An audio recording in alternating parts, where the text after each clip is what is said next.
First Chronicles 13. Then David consulted with the captains of thousands and hundreds, and with every leader.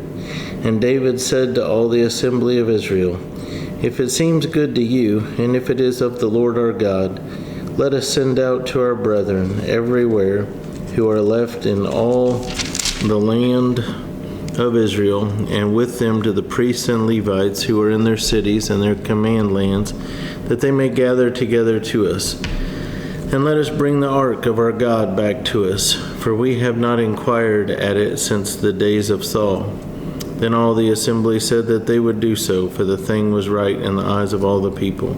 So David gathered all Israel together from Shihor in Egypt to as far as the entrance of Hamath, to bring the ark of God from Kirjath-jearim. And David and all Israel went up to Baalah to Kirjath-jearim, which belonged to Judah, to bring up from there the ark of God, the Lord, who dwells between the cherubim, where his name is proclaimed.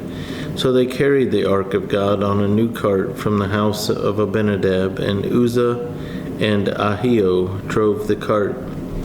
Then David and all Israel played music before God with all their might, with singing on harps, on stringed instruments, on tambourines, on cymbals, and with trumpets. And when they came to Chidon's threshing floor, Uzzah put out his hand to hold the ark, for the oxen stumbled. Then the anger of the Lord was aroused against Uzzah, and he struck him, because he put his hand to the ark, and he died there before God. And David became angry because of the Lord's outbreak against Uzzah.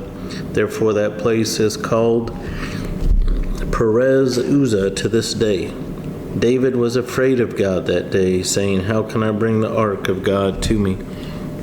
So David would not move the ark with him into the city of David, but took it aside into the house of Obed-Edom the Gittite. The ark of God remained with the family of Obed-Edom in his house 3 months, and the Lord blessed the house of Obed-Edom and all that he had. So it's really just a hard lesson about the holiness of God. That's why he died, was God had given the Ark of the Covenant represented God's presence with the people. So they had all these rules about how to move it and everything. It had little rings on the side. They would slip a pole through the rings, and then they would hold on to the pole.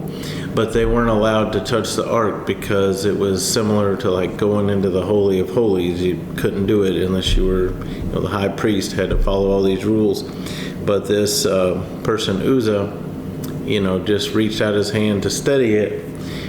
So probably they may not have been following the rules about the poles and everything, or he wouldn't have needed to. So it gets back to leaders communicating what God's laws are, what the rules are, how to handle things.